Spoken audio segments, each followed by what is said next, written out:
Hi, Misha here, and recently did a full-length video looking at the Romulan/Reman Scorpion attack flyer, or fighter if you prefer.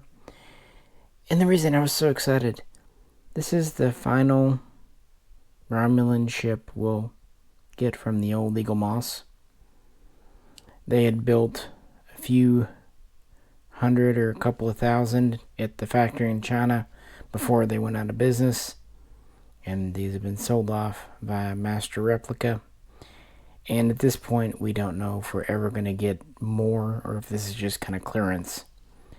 Plus, it was the final major vessel from the original run of Star Trek.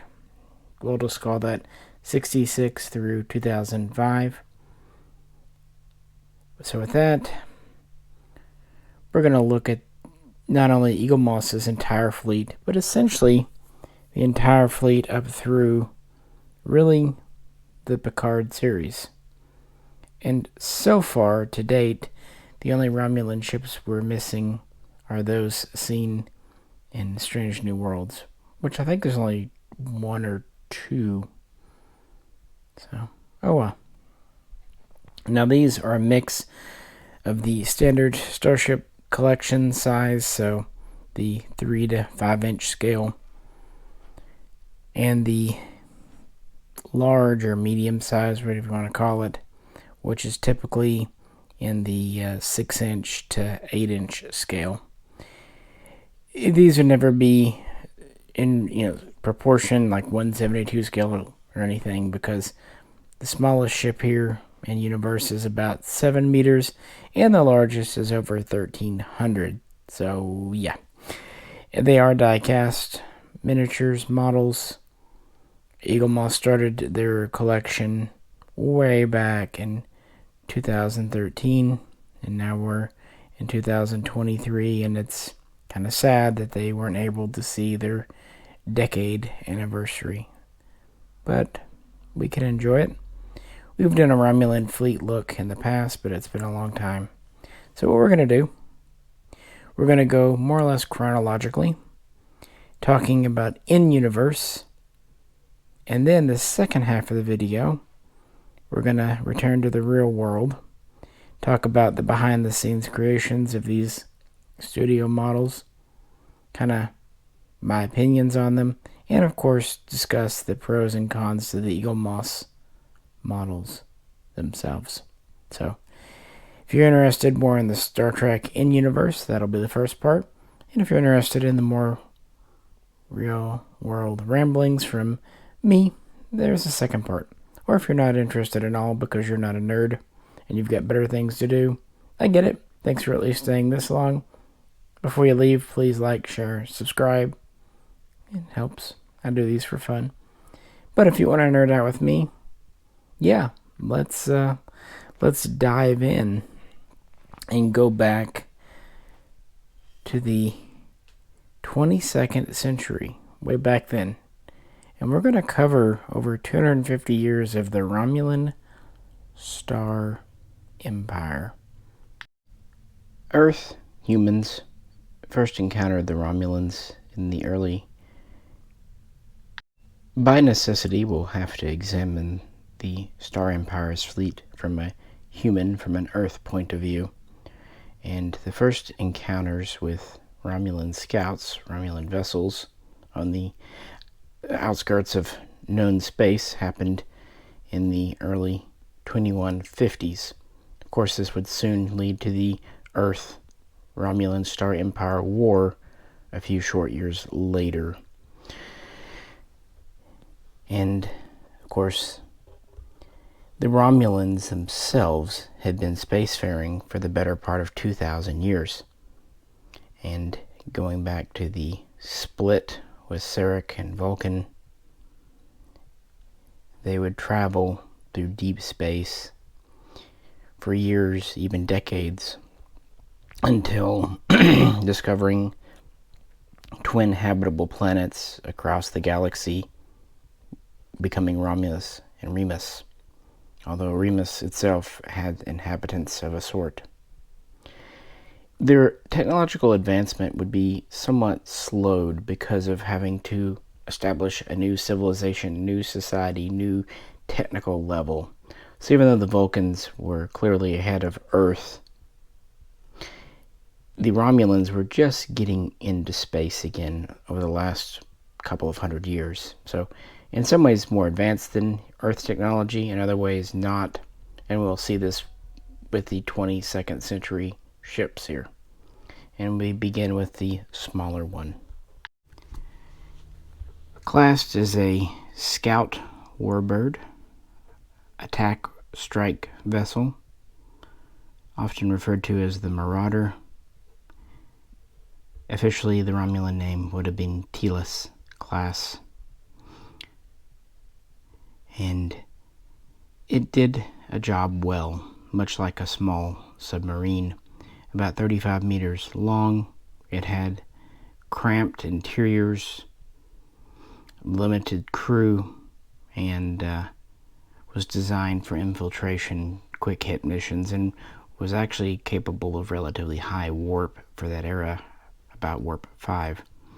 It was armed with triphasic disruptor cannon and had quite advanced shielding for its day and time. The version that the Earth Alliance encountered was further upgraded with long-range remote control antennae as well as self-repair features. We can assume that the standard Scout type, which it was modified from, they just took not an outdated vessel, but an existing vessel and used it as a test bed, which makes perfect sense. And we have this here. That said, even though it's relatively small and cramped inside, it is a very sleek design. We might assume it could even operate within an atmosphere, but this would have been used during the Earth-Romulan War in one version or another. And it was small, somewhat lightly armed, but also smart, kind of showing how Romulan technology is going to go. They did lead science in certain ways, but they were also an isolationist group.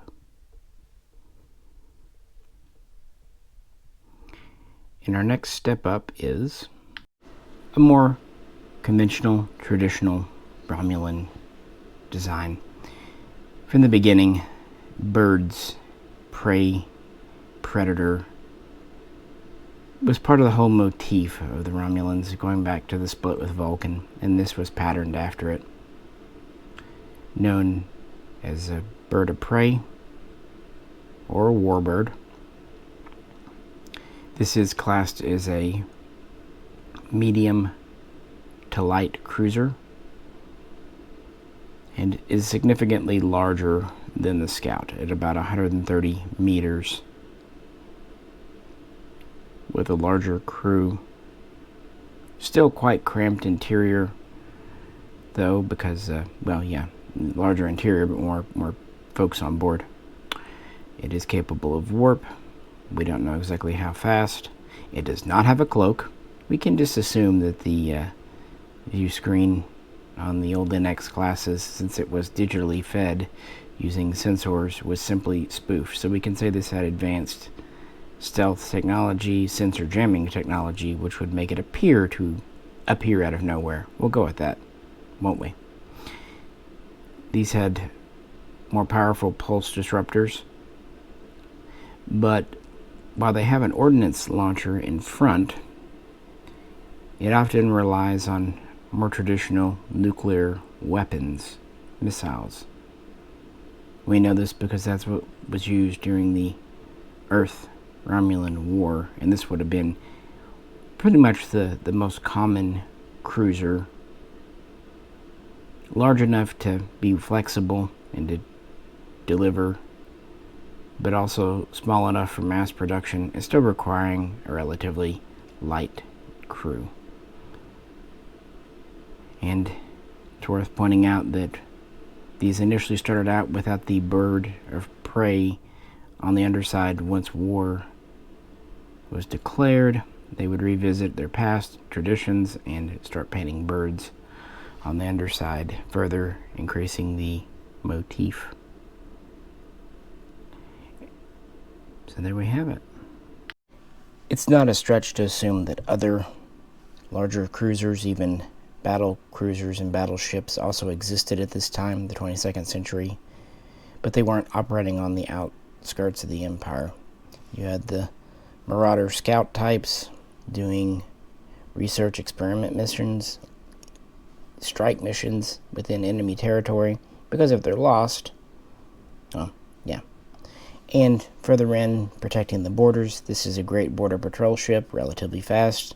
They can deploy them in numbers. You can fill your border with these. And the Romulans, right or wrong, were very concerned with their integrity, defending their space, looking for duplicity everywhere. One might understand this from an immigrant people or an exile people if they wanted to feel that way. After all, they lost their home world. So they're going to cling to what they have. And unlike Vulcans, not only do they accept, but they embrace and revel in their emotions, which would explain why the Earth-Romulan War happened.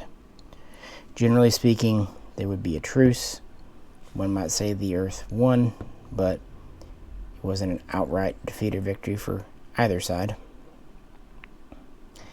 And then the Romulans would go quiet for over a century, until the mid-23rd, around 2266 to be exact.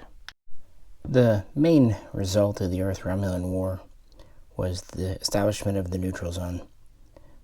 Earth would establish outposts to monitor it. We may presume that Romulans did the same, and they had ships to patrol it as well. But in that year, the Starfleet, the Federation, encountered this ship, very clearly based on the earlier bird of prey, also classed as a light cruiser. This was also considered a scout ship, because when encountered, that's exactly what it was doing, scouting or probing Earth's defenses, because it had new technology on board. This was still roughly 130 meters like the original, still quite cramped interior, still had warp. It has warp nacelles, hence warp. Plus we see it traveling from Romulus to the Federation border. Now we may assume it was slower warp, because it is taking them weeks or months to get where they're at. But that's because of the power drains of new technology. Operating much like a planet-side submarine, instead of going under the water, it would go into cloak. True cloak, not just scrambling the sensors, but also physically, visually bending light and blocking energy around itself. Another advanced technology that's of course for defense and positioning itself for a strike, while it still mounted to disruptor cannon, its main ordnance was greatly improved from the old nuclear type weaponry. This was a forced plasma torpedo, extremely devastating against fixed targets like a station planet or slow-moving vessel. It was still a threat to larger starships, especially caught unawares if decloaking behind and attacking, but it did have somewhat limited range and was a little on the slow side, comparatively speaking, but still could travel at warp speed or thereabouts. Between the cloak and this, energy was at a premium on board, and because of the small size, it still had to rely on an old style matter-antimatter reaction or similar. And just a test bed for new technology. If the mission had been a success, it's very likely the Romulans would have continued on, starting a new war. In fact, we've seen alternative history evidence that proves just this. But it wasn't. It was stopped, and its crew blamed for going rogue after their deaths, and therefore the Romulans returned to an isolationist policy, at least near the Federation border. However, they also had a small border with another forming superpower, the Klingon Empire. After the failure of the 2266 mission, there would be political change on Romulus. Their political system was always volatile, and we'll see that this video will continue to be. I am unsure if the Praetor was deposed or just new council was taken, but instead of attacking the Federation, Starfleet, the old enemy of the Vulcans, they decided to approach the Klingon Empire. Common enemy, my enemy is my friend situation. This would lead to an alliance a short time later. For the Klingons, they got cloaking technology, which we will see implemented in subsequent decades for them. For the Romulans, though, they needed new ship designs. Obviously, the Scout Warbird, or Bird of Prey, was considered inadequate. They didn't know what went wrong, but even with all the technology on board, it did not defeat a sole Federation ship. The Klingons, though, had recently fought a war with the Federation, more or less to a standstill, and had been holding their own for a decade, so looking at their ship designs seemed logical. This would lead to the D7R, a customized, purpose-built Romulan variant of the Klingons' classic D7 design, which had already served for nearly a decade in that empire. The D7R was very similar, about 230 meters long, could support a crew of roughly 400. Instead of being armed with Klingon pattern disruptors, or phasers as they're sometimes referred to, they would be armed with pulse disruptors from the Romulan side. And instead of using photonic torpedoes like the Klingons, this would be refitted in the front to use Romulan-based plasma torpedoes. Would also be, of course, capable of warp, had good shielding.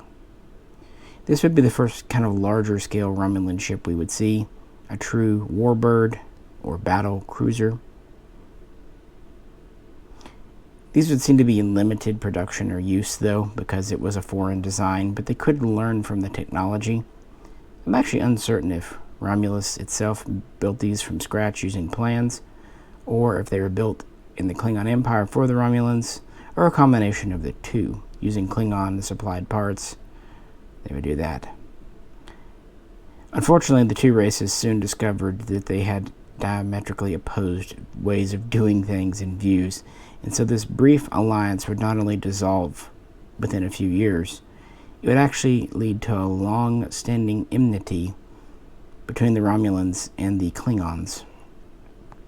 The Klingons, for their part, began to truly hate and consider the Romulans dishonorable, sneaky, clever more than overt. The Romulans, for their part, saw the Klingons as uncouth, barbaric, and just brutes. So now we have a three-way situation: the Federation, the Klingon, and the Romulans. And while this could result in a three-way war, it actually kind of the actual result was just kind of peace, because no one really could attack anyone else without the third party taking advantage of their weakness. So as we move into the 2270s and 80s, while there are rumblings of war, the Romulans are a little more outgoing than before, but still keeping to themselves.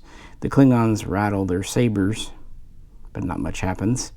And then, of course, there's a natural disaster in the home system with the explosion of Praxis, which forces an alliance eventually, although it would take decades to form, between the between the Klingons and the Federation, between Starfleet, leaving the Romulans the odd men out. For the 23rd century, these are the two Romulan vessels that the Starfleet has recorded. Not having fought a major conflict with them, it's not surprising that more were not spotted. They were kept deep within the Empire, and the Romulans, for their part, are still very secretive.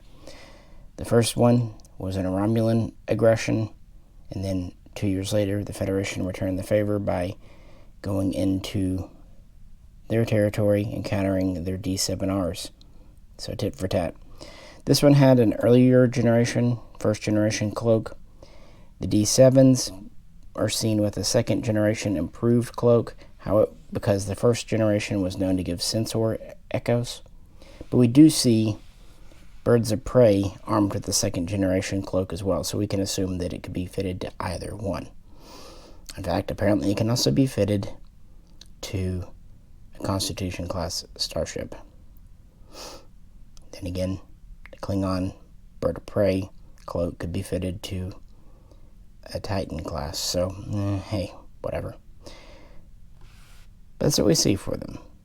And now we enter kind of another period of lull. Although, to be fair, it's a lost period for everyone.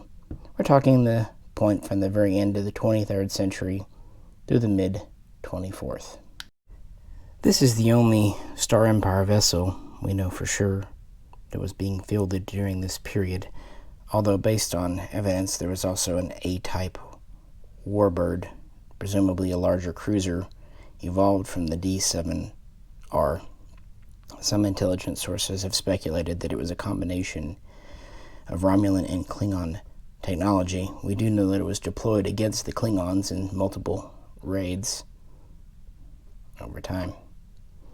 But this is still a smaller bird of prey, or light warbird, based on a basic floor plan design in use for at least 150 years.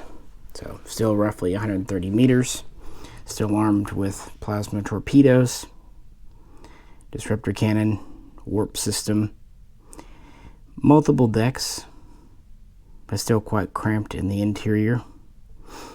It's essentially a modernized version of the bird of prey seen in 2266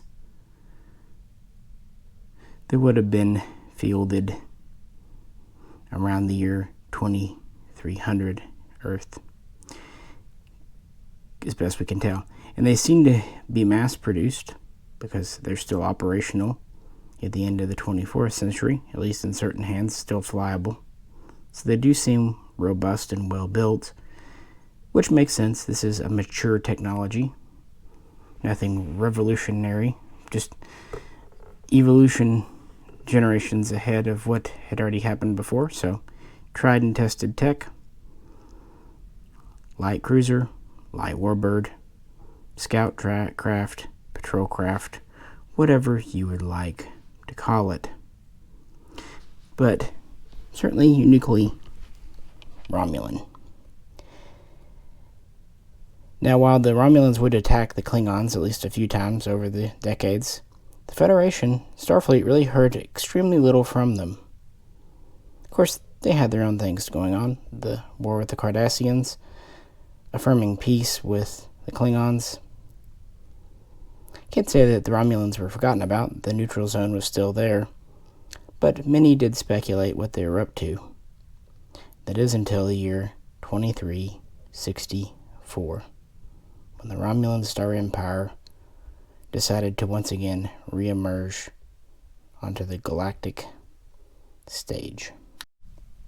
And this is how the Romulans returned. The D'Deridex class Warbird heavy cruiser battleship, also known in the Federation as the B-type Warbird, to differentiate it from the earlier A-type. So, after, and really during the same time as kind of messing with the Klingons to see if they could stir things up, that didn't work. That actually pushed the Klingons and the Federation closer together, and quelling some rebellions at home, including one with the Remans, and working with and sometimes subjugating neighboring smaller powers on the other side of their space, kind of getting their house in order In the 2340s and 50s, a new major military project, again, political change. The isolationists were kind of going out, and it was felt that the Romulans were hurting their position and threatening their own sovereignty by not engaging, and that their military technology needed updating. So a major project was undertaken. Research was done in the 2350s, and then finally around the year 2360, the first Diderdex was launched, named after a 22nd century Romulan admiral. A very large ship, meant for long-range independent operations, either to work by itself or in small groups of 2 or 3 at most, capable of multiple roles. It was over 1,350 meters long, had over 60 decks, had a standard crew of around 1,500, and a new, unique design. A lot of the ship is storage in cargo bay, shuttle bays, and science labs. The Romulans, while a bit of an aggressive species and certainly paranoid, were also very much into science, and it shows. They switched from the old-style matter-antimatter reaction system to a new forced singularity. That's right, with the Diderdex, they started using a small black hole as a power source. There's pros and cons to this, but never mind. It had given them plenty of power that allowed them to upgrade their disruptors. They still have the old-style pulse disruptors, but now also beam, so continuous disruptor beams, more powerful than a phaser. They had multiple plasma torpedo launchers, and this next generation of plasma torpedo was faster, with better range, better tight consistency. It lost a little bit when it came to overall hitting power compared to the version from 100 years earlier, but it made up for it in rapid fire and just more flexibility, better in ship-to-ship combat. And the Warbird here, of course, had plenty of armor and shields to make up for it besides. It featured a further advanced cloak, often sometimes called a 4th generation, building upon lessons learned. These were truly invisible to sensors, and plugged holes found in, and required very in-depth, detailed scanning at close range to penetrate. They could be penetrated with tachyons and other things, but it required kind of knowing the ship was there. The other downside to this system, this would limit the ship's warp. While it could go over warp 9, doing so for any type of duration could do damage, especially well over 9.3, 9.4. So effectively, they were slower than a Galaxy class. And if they wanted a cloak to work at warp, they really needed to keep it at 7 or less. Otherwise, the cloak could let out telltale signs it's there. Because it's not just visual, it's also particles, radiation, energy. That all needs to be masked. And the Federation and even Klingon sensors are much more developed at this point. So yes, this is the large Warbird, and it would be the staple of the fleet. It was a sign of pride. It was a return. Now, they had been planning to return for years, but this was slightly hastened in 2364 when several Romulan outposts along the neutral zone went silent. Not dissimilar to what happened to the Federation 100 years earlier when their outposts went silent. At that time, it was the Romulans, and at first, this time, the Romulans thought the Federation was doing something similar, or maybe their Klingon allies. But they soon realized that neither had the technology for the level of devastation. This would remain a mystery for about 2 years, but then once the Borg were officially encountered, it would no longer be so. It turns out the Borg scout ship had scooped up Federation and Romulan colonies, kind of showing that the Borg were coming from Romulan space or nearby early on. So that kind of led to not an alliance, but a very, very temporary cooperation between the Federation and the Romulan Star Empire. The thing is, when you have a major military project like this that costs so much, you have to use it. And so Warbirds would be seen over the next several years, sometimes being defensive, sometimes being provocative. Again, very good multi-role ship with lots of new technology and a new look, still with the bird motif. Here we have what served effectively as a development, research, testbed space frame for many of the technologies later used on the Pterodactyls. This is the Apnex class research science vessel, a medium cruiser. And these actually were in service by the year 2350, give or take. So an interim space frame. And are medium size, roughly 300 meters long, pretty flat, so a limited number of decks. A crew of roughly 100 to operate, plus scientists, researchers, and specialists. It could accommodate at least 100 more of those. A lot of its internal volume was taken up by labs, though. So much so that most of the engineering and workaday stuff for the ship was housed in the nose area or beak area. Also the wings with the warp nacelles. In the rear, in this kind of fantail, we have various sensor systems, detection systems, basically science. And in the middle of the ship, we have science labs, research labs, and two fins, one on top, one on bottom, so that they could be separated a bit for different experiments. Of course, it still had defensive disruptors, torpedoes, and a cloak because it was carrying out research and could be multi-role reconfigured for different things. The Federation encountered these a few times, most notably when one was developing a phase cloak, a first-generation phase cloak, around the year 2368. It didn't work out so good, trying to push the cloak forward. But it was very much a Romulan vessel, and it would have been the test bed for the Generation 4 standard cloak, as well as the artificial singularity power generation system. And these would stay in service for a long time and would be sent quite far around, doing different things. And as a ship worth noting, kind of a medium scale. It would directly lead to the next ship. The Pterodactyls was large and powerful, but also expensive and required a large crew. The science vessel was a more flexible size, but was not intended as a combat vehicle. And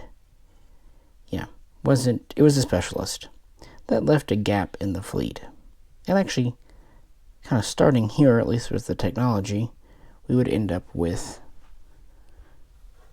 the Talon, or Lenore, class scout vessel, bird of prey.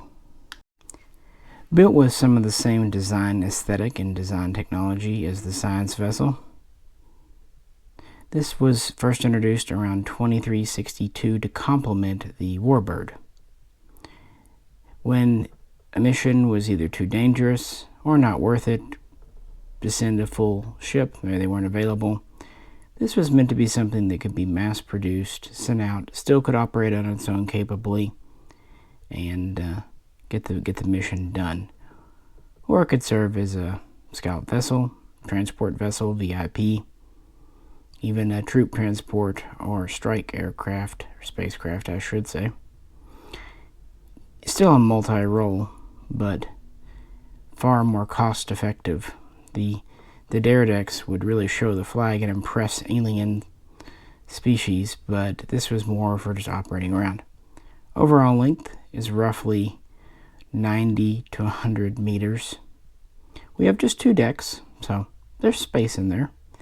One nice thing, it required a very small crew of just 6, although it could actually be operated by 2 or even 1 in a tight pinch, so automation was quite good. And it could be configured for several roles. It could be a science vessel, in which case it usually had a crew of about 15. It could be a troop transport, in which case it could carry roughly 24 soldiers. Or it could be a VIP transport, where it would typically carry 2 to 4 and more luxurious things. It had about the same top warp as the full Warbird, not bad for its size, so roughly warp 9 with a cruise of around warp 6. Technically, the Warbird could exceed it, but only by 0.1 or 0.2. It was, of course, more maneuverable, had standard shielding. It did have a standard cloaking device, presumably Generation 4. It actually had a very compacted cloak and warp system. That was one of the most important advancements here, showing scaling down of technology. Kind of like what you do after you develop it, and you try to shrink it down. Desktop to laptop, if you will. Yeah, it was armed with 2 disruptor cannon. As far as I know, they were still this pulse style. I don't know if it was capable of beam. It also had 1 miniaturized plasma torpedo launcher. We see 1 crash on Golden Core, referred to as Pi, and another is piloted by Admiral Jirac when he defects in the same year. So, quite a new vessel. And in a lot of ways, it does kind of take the place of the old bird of prey. Not quite as attack-strike oriented, more multi-mission, multi-role, more flexible, not quite as combat capable as a bird of prey could be expected to be, but on the other hand, a bird of prey is pretty one note, one use, whereas this could be used to deliver troops, supplies, dignitaries. It had better sensors.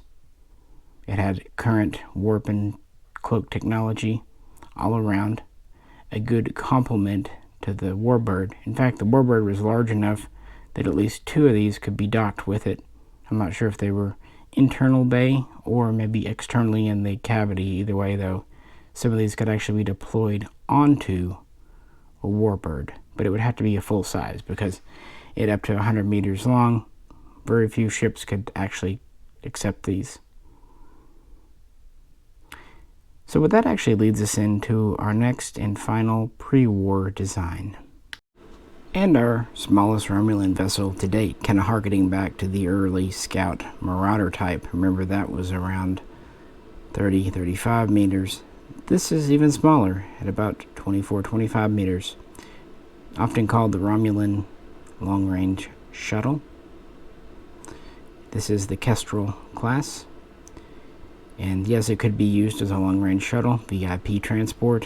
It could also be used to covertly deliver troops, again supplies, or even as a light assault strike spacecraft. Essentially, this is the Romulan response to the Klingon bird of prey, the small Burrell type, and the Federation's runabout, another small craft like the Peregrine. It could be operated by a crew of 2, and in the VIP role, it could carry 2 to 3 other dignitaries in comfort,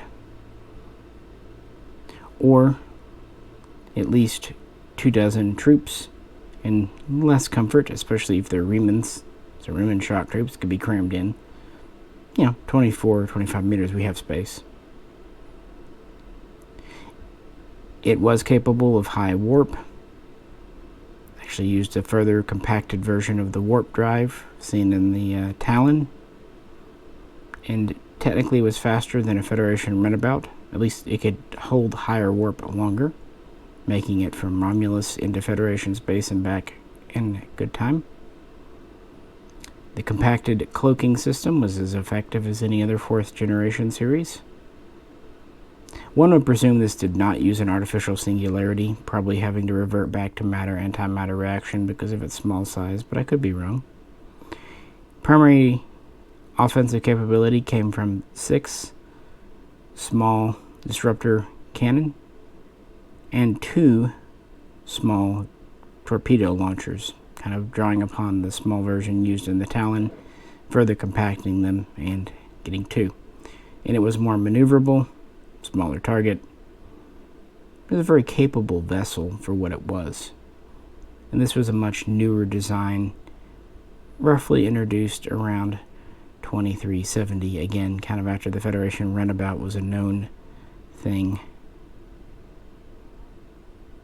And while it definitely looks Romulan, it is starting to show a change in design aesthetic and also a change in attitude, because yet again, Romulan politics. But that kind of gets us through the mid-24th century pre-Dominion War. Due to increased encounters with the Star Empire, the Federation has seen 4 vessels from this period. Makes perfect sense the Romulans would have a dedicated science craft, because they were always into advancing technology, especially war technology. It also makes sense that after having more small vessels or using Klingon designs, they would go to their own Warbird, but it was so large and expensive that it really forced them to have smaller vessels to do the day-to-day work, both of these. That's what happens. But of course, the Warbird could act as a command center or flagship for a fleet, and these could be attached to it.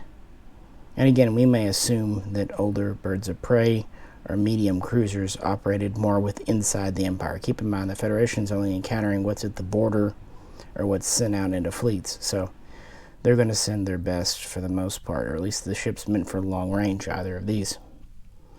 It's a wonder that they encountered as many science vessels as they did, but even then there's only 2 or 3 cases of the Federation bumping into these. We can assume that more were in the fleet. Although who knows how many Warbirds they did make, considering this was larger than a Galaxy class by a good chunk and required more crew. And considering the isolationist attitude of the Romulans, it wouldn't shock me to learn that they only built a few dozen Warbirds for the most part. Very expensive vehicle, and as it would turn out, not well suited for all-out war. So with that, let's move in to the late 24th century. Even before the Romulan insertion into the Dominion War, a need for a smaller, more effective cruiser warbird was felt. The Romulans would be on the sidelines, neutral, for the first year or so, but they saw what was going on. The Jem'Hadar were using multiple smaller ships. They had some larger cruisers, even a few battleships to kind of be the backbone, and the Warbird could do that. The Klingons had the Negvar, but they mostly relied on the Vorcha and the Kvort class birds of prey for their assaults. The Federation, too, would go from large ships like the Galaxy class to more common designs like the Saber, Steam Runner, Akira, with the Sovereign as the kind of backbone. So with the Dominion War, this class would come into construction and would, by the year 2380, become really the backbone of the Imperial fleet. This is the Valdor class. Later, a variant was known as the Mogai or Mojai class, too. And it's an interesting blend of the bird of prey and warbird. Much smaller, at just about 600 meters front to back, so a little bit shorter than a Galaxy class, but with about a 900 meter wingspan. It could be operated by a smaller crew than a Doderidex, about 800, although some would have 1,000 or more for troop transports, Roman stock troops. This is not a small ship, but it is small compared to a Doderidex. It's also faster and easier to produce, making larger fleets, and it was geared more towards war, specifically offense. Most of its armament was forward-facing. It had rear-facing for fighting, but mostly it relied on maneuverability and speed to get where it wanted. It had multiple disruptor emplacements, more than the Doderidex, and while it really only had one true torpedo launcher in the front, it was a multi-tube launcher, so it could shoot a volley of several plasma torpedoes at once if needed, giving it quite a hard forward-facing hit. Also, for warfare, it had redundant warp systems with a total of 4 nacelles, so It could operate with as many as 3 knocked out, although it would have a very low top speed and less stability at that point. When all 4 were going, it could accelerate up to and past warp 9 very effectively, and could easily get to about 9.5 or even 9.7 in a pinch. It was built with newer technologies, updated cloaking systems, still powered by a singularity. These would appear rather late in the war, so the D'Deridex had to do most of the heavy lifting. But, developed from lessons of the war, it was better suited to combat what the Klingons and Federation would have.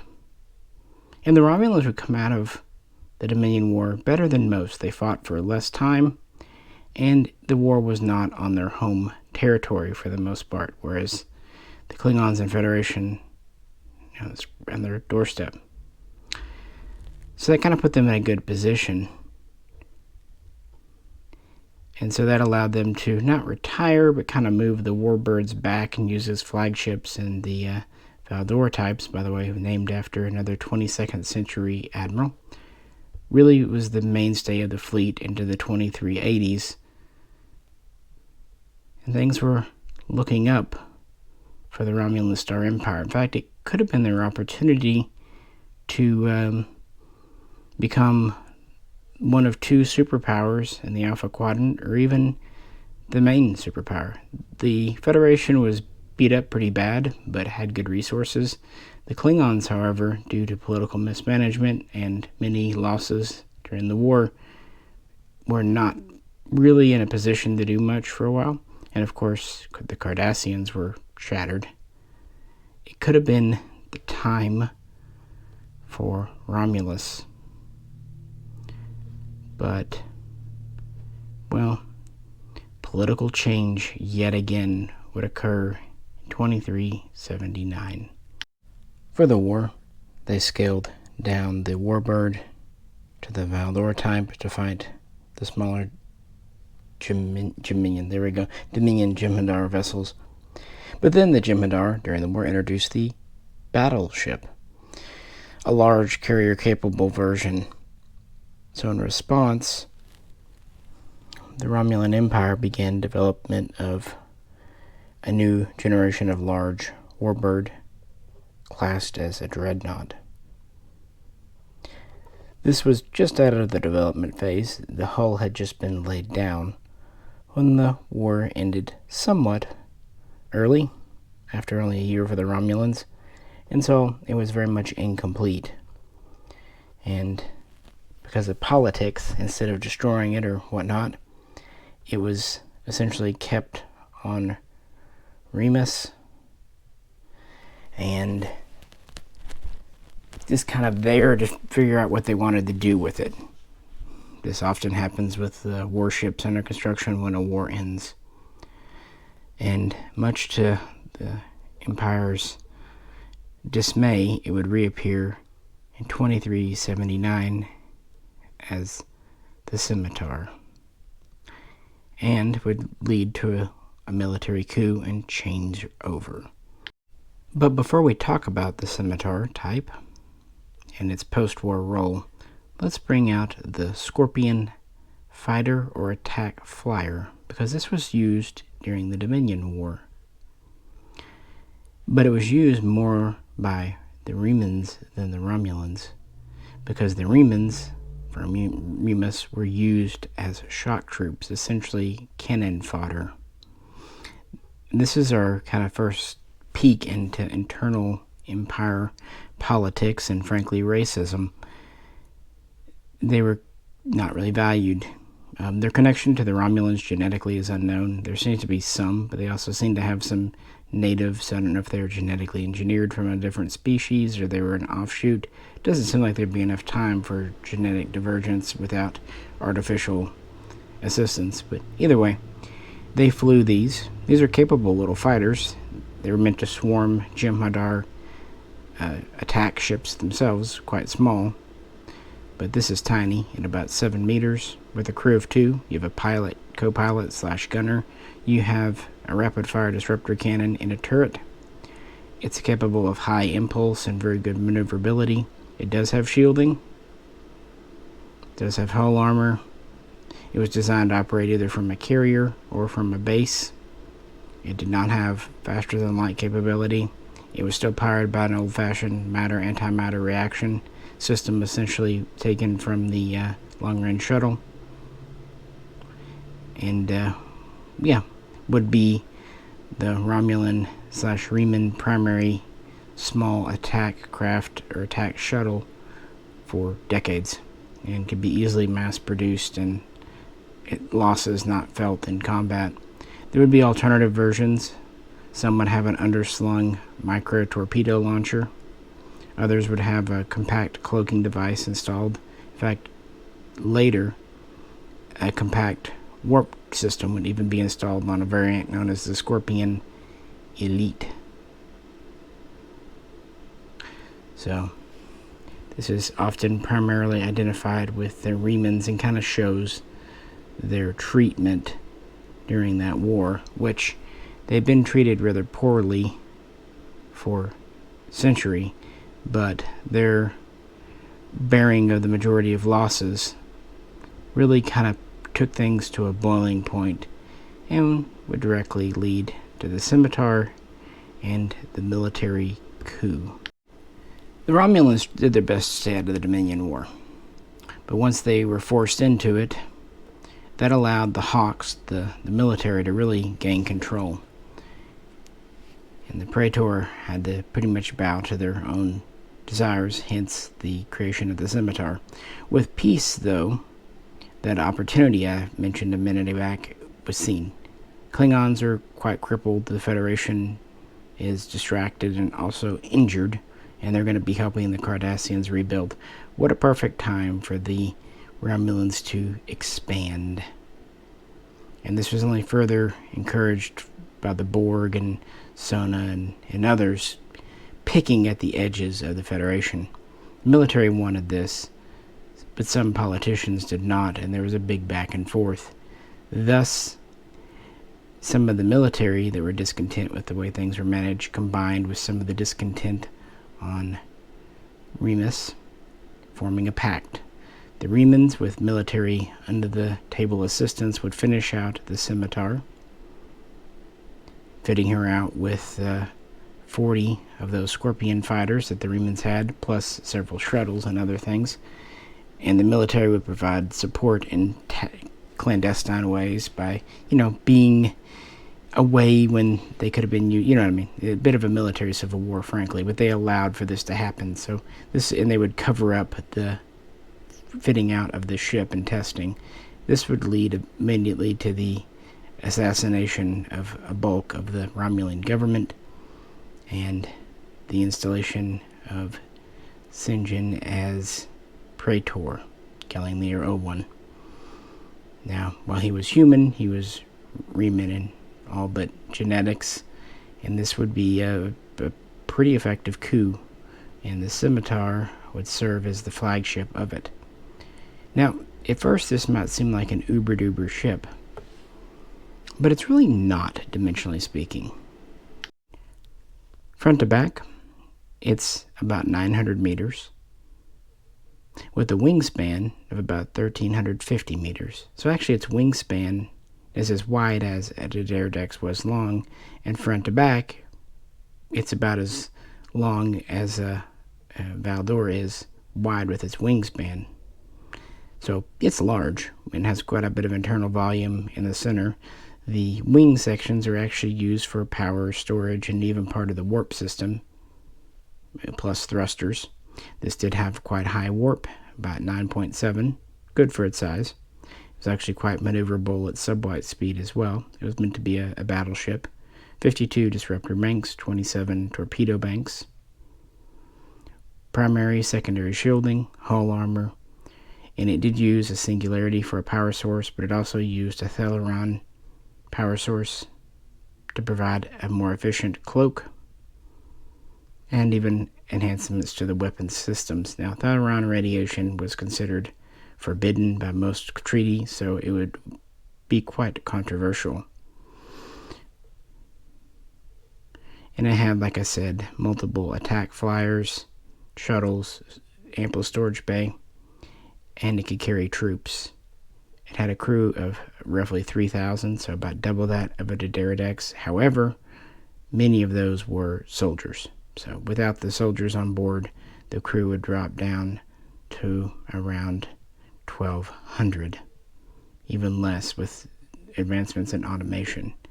So a large ship, an advanced ship, an expensive ship, originally made to go toe-to-toe with the Jem'Hadar battleship that it never saw, it would end up attacking its own people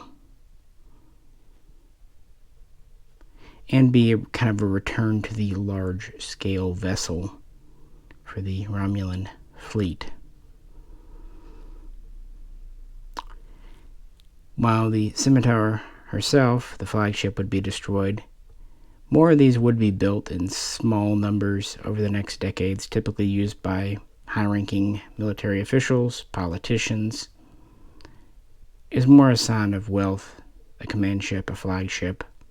So the Scimitar class would continue service into the 25th century. But really the war it was built for was over before it was near ready. Interesting design. It does have Romulan elements as well as Reman, but it also has elements taken from the Jem'Hadar, things learned from fighting them, and a few other alien species like the Breen and even Sona. So it has a bit of a different look, although the bird motif is a little bit present and is definitively a military craft, and much like the Diderodex, an expensive one at that. After surviving political upheaval, the Dominion War, and then a military coup/slave uprising revolt, things were potentially looking up for the Star Empire in the 2380s. However, the next tragedy, calamity, it would not survive. In the early decade, signs of instability in the star that Romulus and Remus orbited were detected, and it would go supernova in the year 2387. They weren't exactly sure when exactly it would go, but they could narrow it down within a few years. Efforts were made for the Federation to help, but these were canceled due to other events in 2385, and the government itself was less than thrilled to really let the word out about what was going to happen because of more politics and concerns that they would lose control. Therefore, while many Romulans did escape, many did not in time, even with so many years. Therefore, the fleet was severely diminished and production capacities. But it was a star empire, even if this would be its end. So even though the home system was wiped out, there would be facilities and installations elsewhere in the galaxy. But it would knock the Romulans back for over a decade. And by the year 2399, we'll see another generation of starships. But these, for the most part, would be much smaller and more economical to produce, and also require a much smaller crew. Somewhat fortunately for the Romulans, though, they were no strangers to small ships, and the bird of prey line would continue with this variant here, sometimes classed as a bomber or even a fighter. It's within that same realm. It's about 76 meters long and of course quite wide, with split back wings, which also contain part of the warp system and are there for atmospheric flight. These were designed to operate independently and to go deep into enemy space, but could also land on a planet or even on board a station. It's uncertain if these were in production before the supernova or after, but they were produced in quite large numbers. We don't know much about them. They have standard weaponry and did rely on a high degree of automation, and are showing a new design, concept, and lineage, which makes sense because the old-fashioned Warbird production facilities in the home system were now gone. So they're relying on new contractors, and also their needs and resources have greatly changed. But still, kind of going with the bird motif, it definitely has kind of a prey design, or rather I should say bird of prey, a predator type design. In a relatively small ship, a light cruiser, even destroyer size. But there would be larger vessels. Here we have an interesting example of another bird of prey that looks to have been designed for atmospheric operations and kind of continues the wing-mounted warp system. But it is larger. It's nearly 120 meters long, so about as long as a traditional bird of prey, but we have quite a massive wing at over 230 meters. And these are offensively oriented with disruptors and torpedoes, and were designed for efficient mass production, and presumably are a multi-role craft. I have to also wonder if they were repurposed, at least the design, from something else. As I've said throughout the video, the Federation only was exposed to the vessels at the edge of Romulan space and kind of the permanent battleships, but now we're starting to see maybe vessels that operated deeper within the Empire, or at least alternative. But yes, by 2399, this would seem to be the preeminent Romulan warship. We see one referred to as the Red Lady in 2401 as well. Maybe a nod to a name. But other than that, we don't know much about them. They have gray or green hulls, and at least some do have the traditional bird of prey on the underside. They were also operated, at least in part, by the Tar Shiar. The other part would be the Romulan Free State. Efforts to kind of regain some semblance of authority and autonomy and rebuild their civilization are starting to happen in the 2390s. And these are at the forefront of that. Quite a curious design, though. And we do have a more traditional vessel, a true warbird. At approximately 250 meters long, in the past this would have been a relatively small Romulan ship. After all, about the same length, even shorter, than the science vessel. But times have changed. We do have a thicker hull than the previous bird of prey or warbird, more bulky wings. They do share a common bridge setup or head to the vessel. And again, continuing with the bird motif, this has standard disruptors and torpedoes. It also seems to have a larger, longer range energy cannon, possibly intended for orbital bombardment.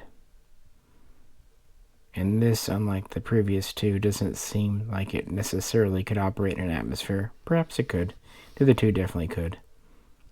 And of course, these are all continuing cloaking technology, although it's unknown if it's really progressed since the era of the scimitar in Valdor. And we do see these used as command ships, even flagships of fleets, both by the Free Republic and the Tal Shiar.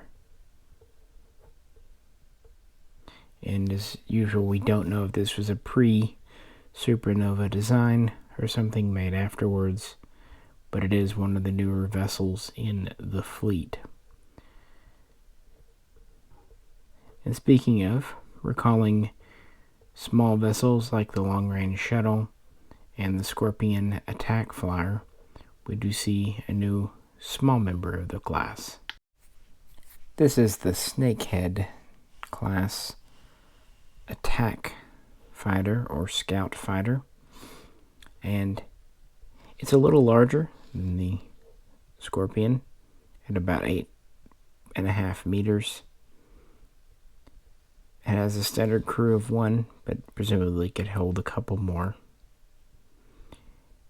It has quite a large reactor for a ship of its size. It is capable of warp, unlike the standard Scorpion. It has quite powerful shielding. It has advanced stealth masking systems. And it has 2 rapid-fire, high-energy output disruptors for assault and defense. It's also capable of traveling at quite high warp for its size. And these are stored in small fleets on board current Warbirds, but they also can operate independently and sometimes do serve as fast couriers or VIP transports. So this would partially replace the Scorpion and partially replace shuttlecraft depending on the need, but it was a little more expensive than sometimes it was warranted, so that's why the Scorpion would stay in for a while. So I guess birds for the larger ships and insect types or reptilian types for the small fighters. As you would guess, this is not to scale. So that's what we see of the Romulan fleet as we end the 24th century, and they attempt to rebuild, and as usual, political scheming and upheaval continues, even with the loss of the homeworld. This era of Romulan starships certainly has its own look. Still Romulan, but different, including more emphasis on wings. And again, smaller overall, but able to operate with a smaller crew, more automation, trying to keep themselves together, but also different political and military figures trying to gain supremacy and command what's left of the former Star Empire's citizens. Now a broken society. Still not destroyed, though. After all, they had control of dozens of star systems, hundreds if not thousands of star ships.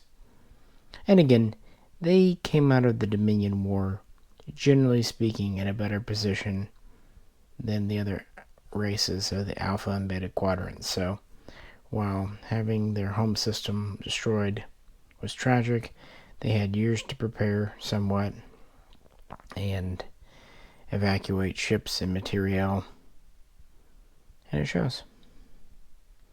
So we have 2 birds of prey, essentially, a light warbird, and of course a new shuttle/fighter. And as the 25th century dawns, rebuilding and reorganization continues, and we start to see the Romulans regain a bit of the old glory. Meet the ale hull. class warbird, sometimes called a battle cruiser or even light warbird. This is one of the first new designs of the 25th century, and it's not small. We're going quite large again at about 780 meters long. This was designed to replace aging Dideridex class warbirds. By this point, the youngest of the fleet there were a quarter century old, and many were approaching half a century. In the Valdor Mogai type, definitely filled an attack role and assault role, but sometimes you needed the size and power of the Dideridex or the flexibility. And that's what this was designed to introduce back into the fleet. It was a little cheaper, a little resource intensive to produce. It required a smaller crew, still quite a large crew of roughly 1,000, at least at peak capacity. It had a new generation of weapon systems. It had 2 heavy plasma cannon, or disruptor cannon, basically double that of the previous command warbird we just looked at. It also had energy turreted disruptor banks, as well as 10 more conventional disruptor banks and torpedo launchers, so quite well armed. It even had redundant warp systems, something we saw in the Valdor. In fact, we see kind of elements of the Valdor and the Dideridex here, and that's where we're at. It's larger, more powerful, more durable than the Valdor. It retains the Valdor's ability to offense, to have strike, but it's more well-rounded, whereas the Valdor is pretty much geared towards the front sector, thanks to the multiple disruptor and torpedo banks, as well as turreted systems. This has better coverage, but it's not perfect. For one thing, it is still rather resource-intensive for the still struggling Romulan Free State, or Romulan New Republic. And it's not quite as durable as the old Dideridex. It is still smaller and, by necessity, a little less powerful in the shielding department. I would presume these still use a forced singularity unless they've discovered a new power system, or unless they've reverted back to matter-antimatter reaction. Hard to say. But yeah, very much a traditional warbird, kind of combining a little bit of this and that from the previous generations. Kind of good for Romulus to go back to true battle cruisers instead of having to rely on battle cruiser, birds of prey derivatives, and quite large.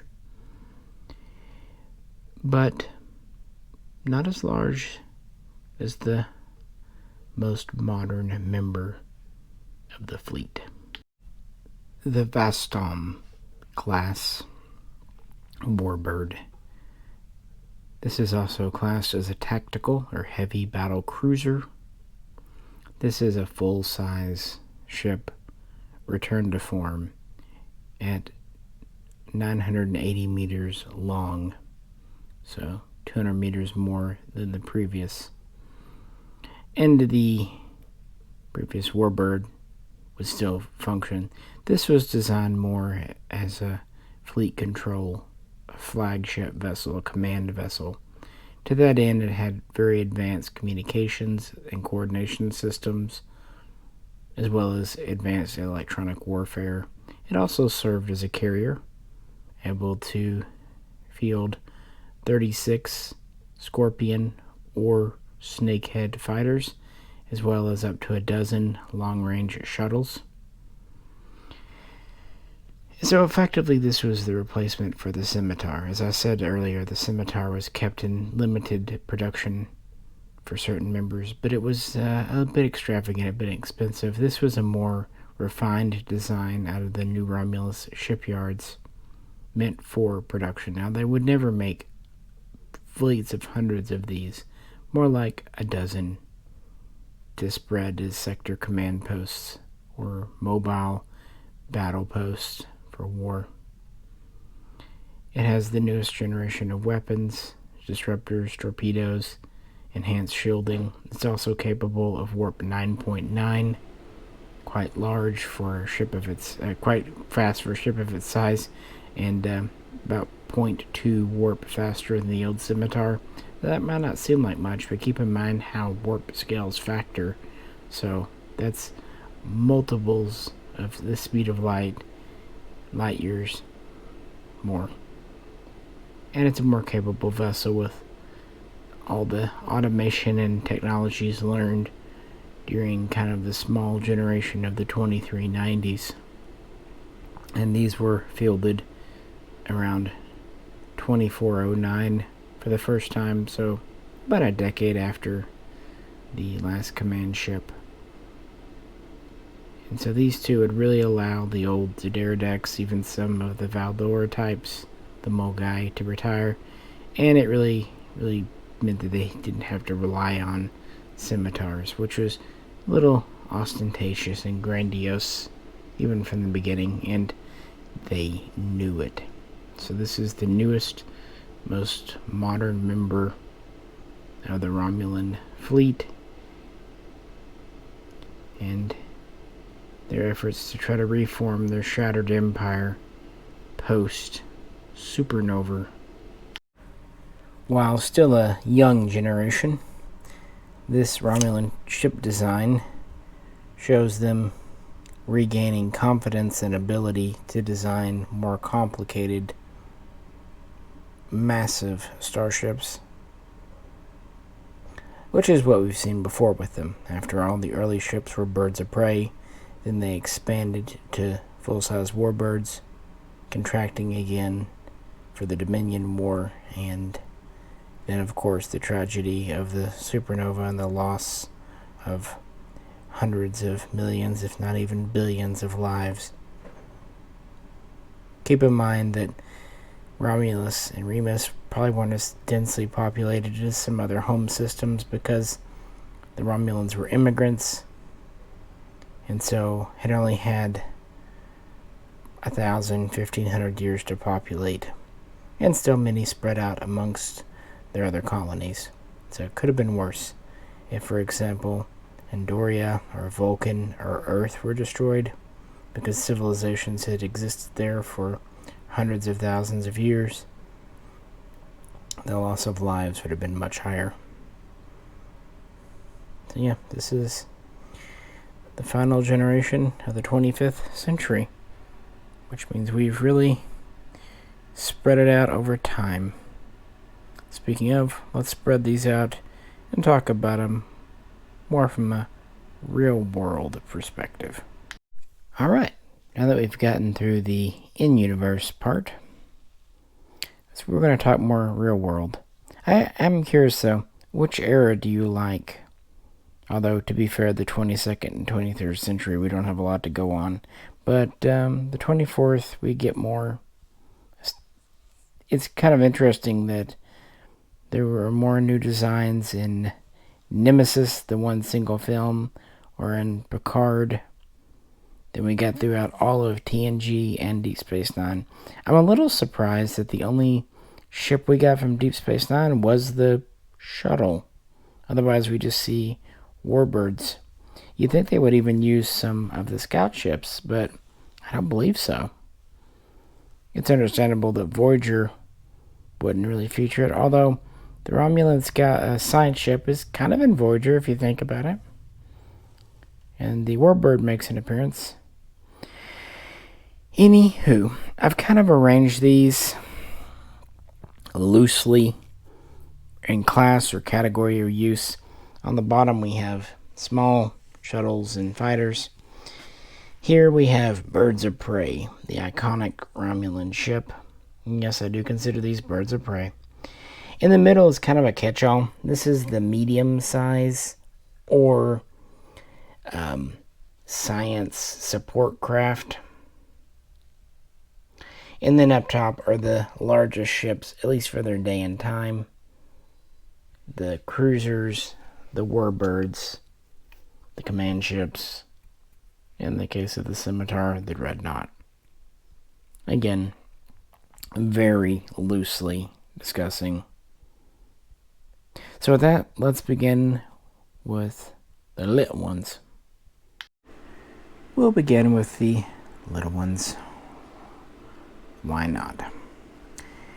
And the shuttle is a really cool choice from Eagle Moss. Like I said, this was in the D Space Nine episode in the Pale Moonlight. One of the few truly Romulan-centric episodes in the show. And I believe it was the final physical model created for Star Trek before CGI was everywhere. And it does look like they took a runabout and they Romula-find it. Very noticeable head and neck. And then slung out nacelles, not dissimilar to a runabout. And then a failed tin area with the hatch and cover. A little bit ornate. I don't believe we ever saw this again, but maybe I'm wrong. But you would think you would see these in the Dominion War as kind of maybe a counter to the Jem'Hadar. I don't know. It's interesting that some ships in Star Trek got used over and over and over and over, and others were one-off appearances. And this is a pretty neat design. Nothing crazy, but it works. We can presume that Romulans had shuttles all the time, but this is the first one we saw on screen. And it's nice that Eagle Moss did this one. Adds to the fleet and from a good episode.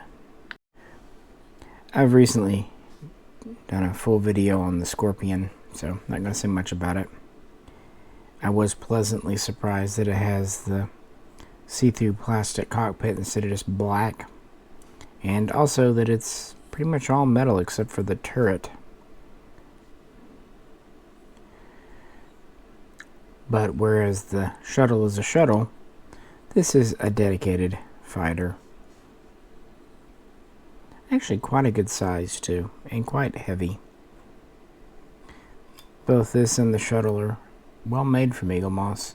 Most of their stuff is pretty good quality, but once in a blue moon they'd have a less than stellar release, or it was too fragile. But yeah. As for the snakehead, I really wasn't sure about getting this one. The design's fine. This is such a large scale for such a small ship. This whole thing is metal, with the bottom being the plastic, pretty standard. I don't know, I think they should have done maybe a Romulan shuttle pack set. We've got 3 small-scale Romulan ships. They could have found a 4th Romulan little ship to give us, or a concept. But no, I would honestly like this one a lot more if it were the standard scale. In this size, there's just not enough going on for this ship, frankly. I don't hate it. I'm glad they did it. It was pretty prominently featured in Picard Season 1. And it does fit in with the design, looking like a successor to the Scorpion with more abilities, namely warp drive. Pretty basic shape. But I eventually picked this up when I found it for quite cheap, like $25 on a big sale. For that, it was worth having, but I resisted for a while. What do you think, though? Maybe I'm wrong. Maybe you think it's great in this size. I think it'd be better if it kind of matched these. Oh well. Let's move on to the birds. And to Enterprise, Season 2. They had a tough road. One might say a long road from there to here. because of the pre-existing canon lore about Earth and Romulans never seeing each other. To be fair, that came from the third episode of the original series. It was not really realistic. You're not going to fight an interstellar war and never see the enemy. You're going to either capture them or something. Yeah. But they did actually hold to it, not having visual communications. And you could always say if a Romulan were ever spotted by an Earthman at the time, they could pass themselves off as a Vulcan, and more is to know. So this is obviously very much inspired by the original. I like it. Some say it looks a little too advanced. That's the problem with prequels. What are you going to do? Either you intentionally make something look old and clunky, or you just kind of give up and do your best work, and that's what they did here. The nacelles kind of look Klingonish, but not all that much. I like that they're kind of rounded. I like that the pylons are more sharply upswept, and the kind of more pointy rear section. I like the design, but I would admit that this wouldn't be too far out of place in the TNG era. And if we ever had seen the Earth-Romulan War, undoubtedly these would have been featured in it. We just have to say there was no cloak, because that was just a gaffe. They should not have had cloaking. And they would have had to have had the older style torpedoes with some type of nuclear warhead based on that from Balance of Terror. Seeing Eagle Moss do this ship was one of the ones that finally inspired me to get into the collection.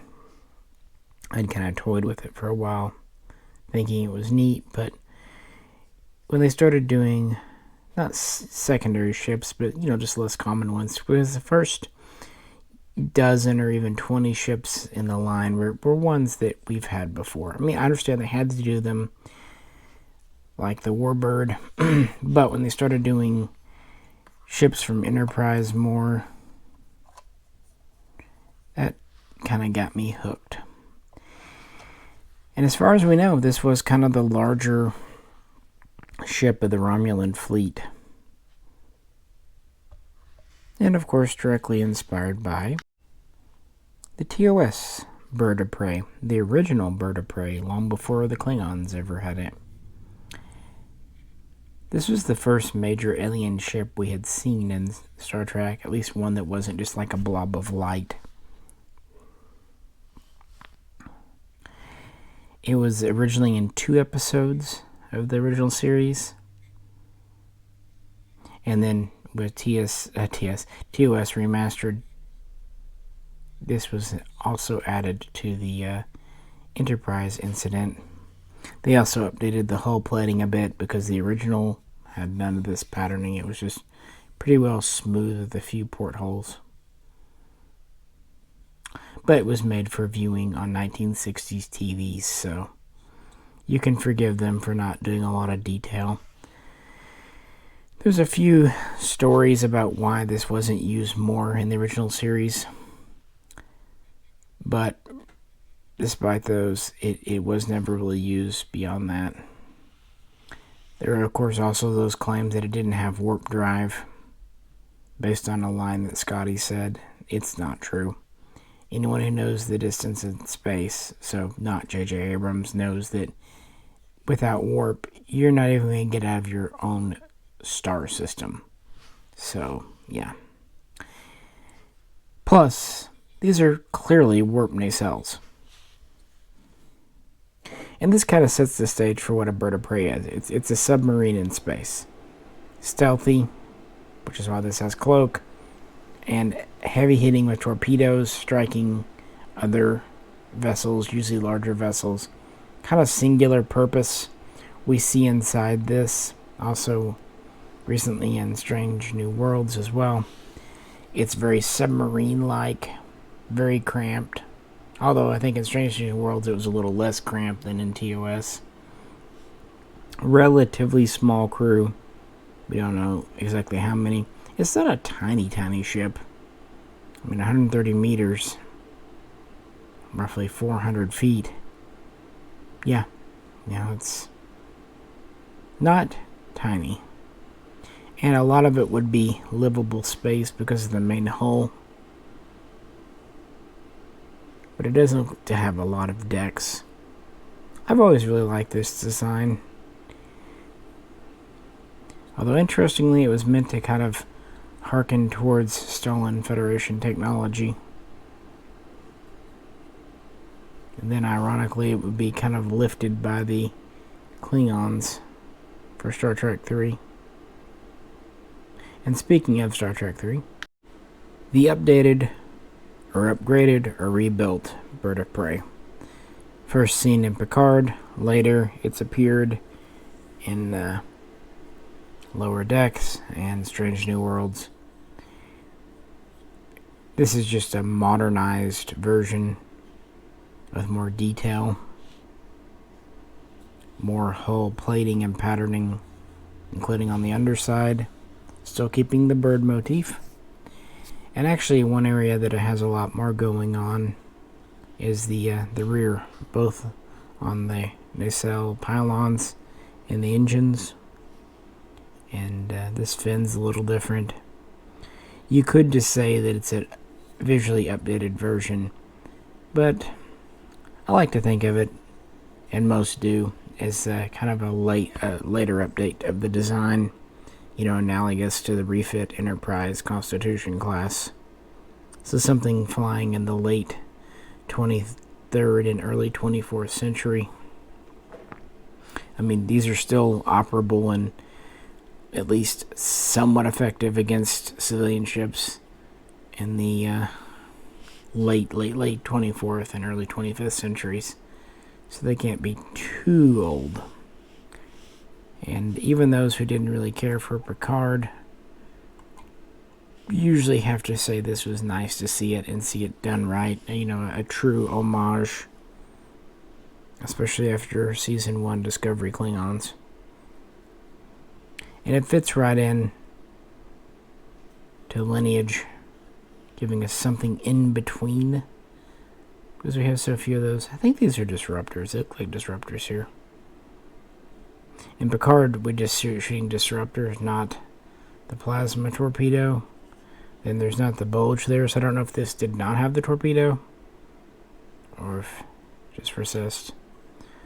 As far as Eagle Moss, they did a bang-up job with this model. It's actually a really good size. All metal. Even, part of the nacelle, I guess, is plastic. But the only gripe I have is the way the stand sits. It kind of rakes forward a little bit. And not all the time, but sometimes it wants to come off. It fits this clip well, as you see. But they don't want it wants to kind of droop forward. So what I did is I filled the front end. See, it actually wants to just pull the base with it. It's just a little front heavy. So what I did that is slant it back just a degree or two more. I filled only the front part with blue tack, leaving the back part of the stem not. So just a little bit of breaking it back helps a lot. This is the first one we've looked at in the real world here in the other size. But in some ways I wish it was the same scale with these two just to kind of look right, but oh well. And those are the ones that are true, honest to God, named on screen as Bird of Prey, but I'm going to consider these next ones as well. This one here from Season 1 of Picard. It was originally meant to be one of the strike craft that hit Utopia Planitia, but when it wasn't used for that, it was kind of used as a transport and background ship. I think they already had the model. I think it was designed by John Eves, but I could be wrong. But it never was realized. It was often referred to as a bomber, and in fact it's very much patterned after the B-2 Spirit, the American bomber. But Yeah, it wasn't ever really fleshed out. In fact, the Eagle Moss is just called Romulan Starship. Or just Romulan ship. So it's a little underwhelming because we just don't know much about it. There's a kind of a thick middle section. It's 76 meters long. There's plenty of room for a small crew. And kind of mount a head cannon. These could be embedded nacelles here, but you kind of wonder what the wings are for. I kind of like to think they're part of the warp system, maybe coils. Of course, they're very much an aesthetic too, but you'd like to think they did them for a reason. They're very thin, but at least the central hull has some girth to it.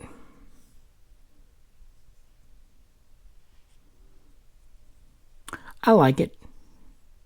And they did a good job with it. The wings are all metal. Well, it's mostly metal. And I don't mind this one in this size, because if you tried to do this one smaller, I think it would have come across as very flimsy.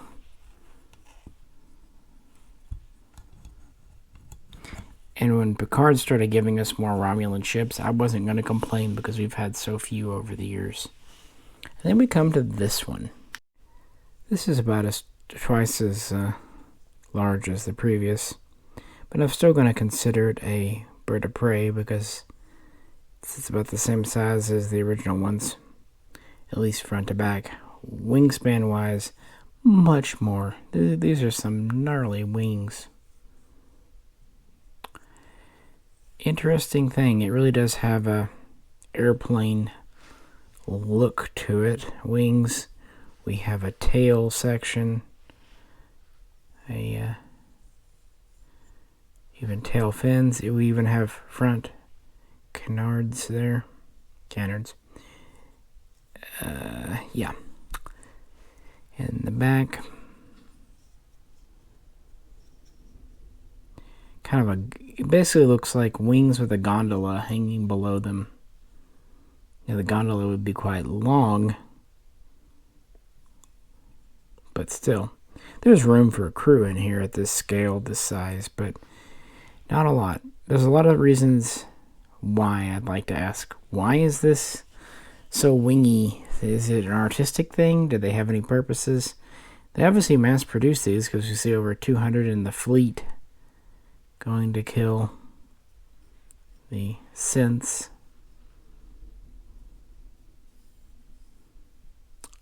And it's a kind of a weird thing. When I first got it, I didn't know what to think. But it's so weird, so different for Star Trek, that over the years, I really started to like it. And I couldn't tell you why. It's one of those things I like, even though I know I shouldn't. As far as Eagle Moss's part, they did a great job. This was a difficult one to make. It is so thin. This could be a fragile model, but they didn't. And it's honestly, the wings are metal, but some of the small detailing are plastic because it'd be really difficult to do some of this in metal and in metal. Although I think these are metal back here. I don't know. I think that's maybe why I like it.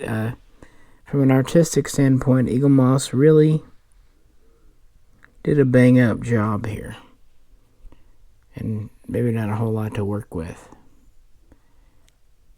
I completely recognize this is a form over function starship. It does not really make a lot of sense, but yeah, I can't help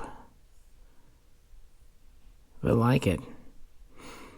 But I'm not going to call it a warbird. It often gets called that. This at most deserves to be called a bird of prey. I'll give it that. But it's not a warbird. And in the show, this is the most up-to-date bird of prey we've seen.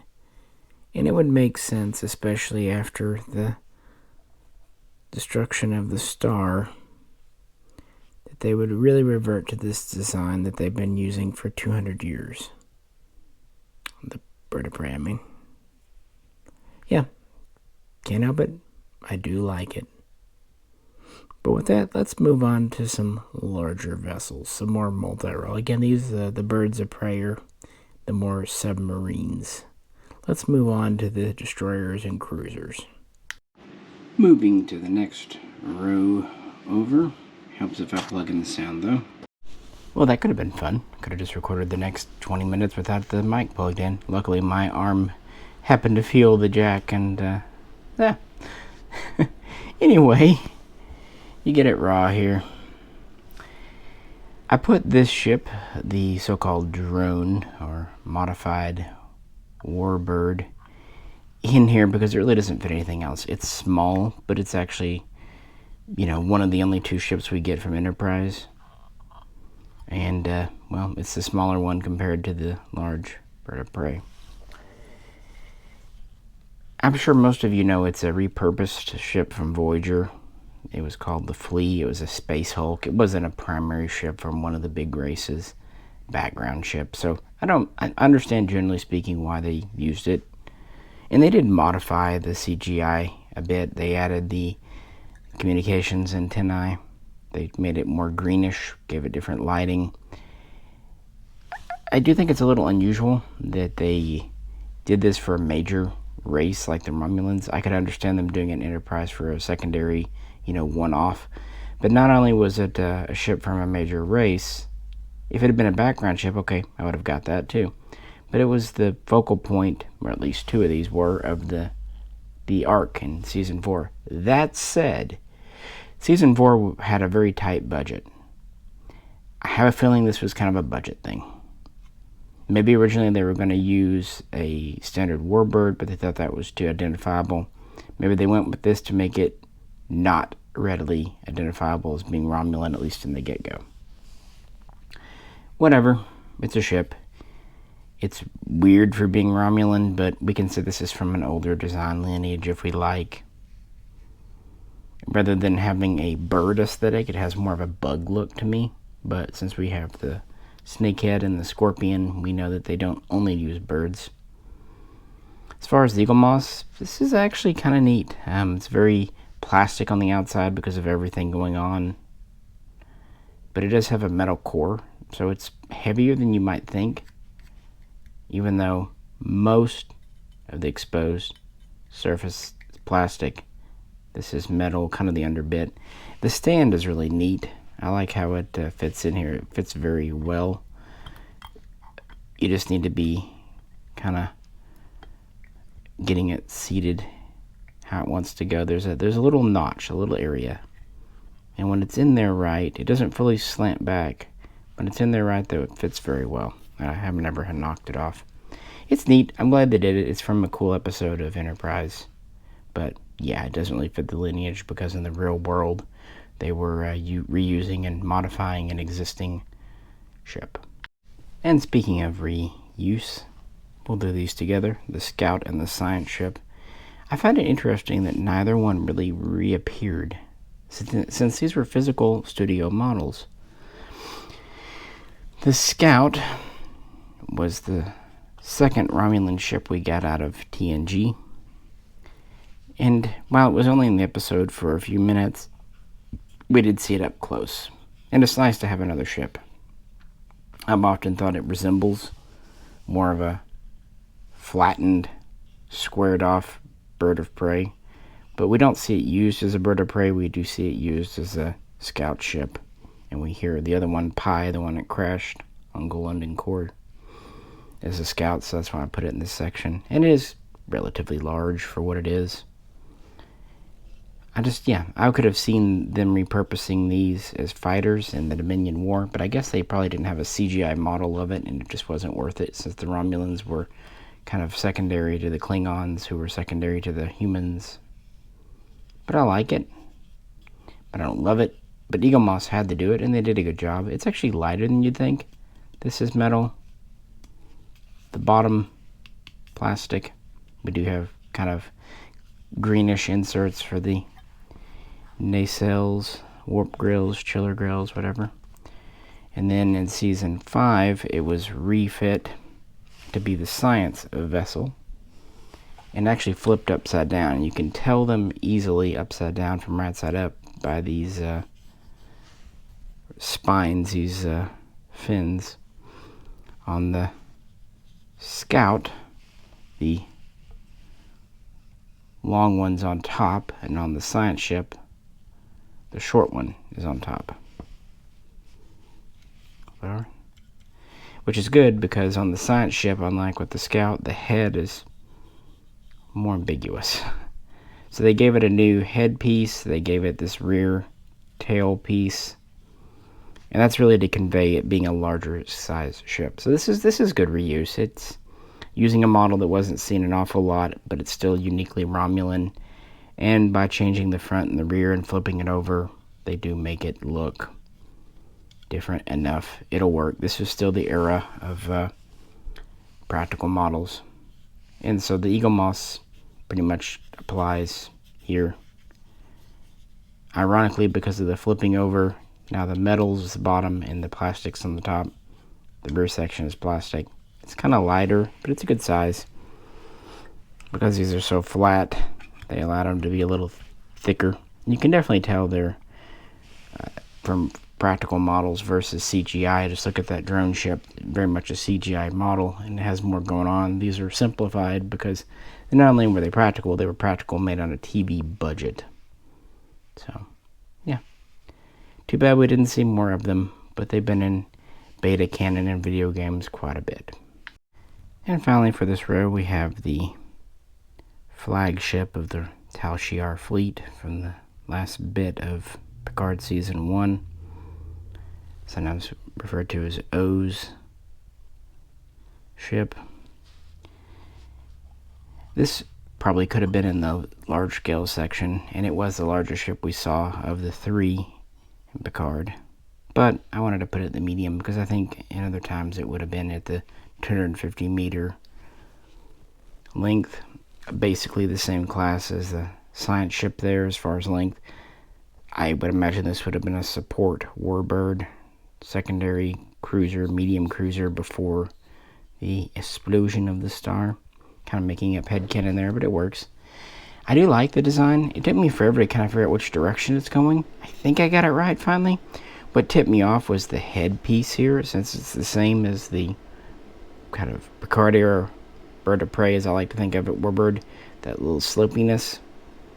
At first I thought it might be traveling this direction, but honestly when I flip it around, I kind of like it. I like the wings going forward, swooping in with the, assuming weapons pods or maybe internal warp nacelles here. All the Romulan ships from Picard definitely are a form over function. There aren't identifiable bits. It seems like they just kind of did them and let the pieces fall where they may. Very kind of Art Deco. But it gives it a unique style, and this was probably the best looking. Although as an Eagle Moss model, because it is kind of both long and wide, in a lot of ways it's the smallest. The other ones are kind of narrow but long.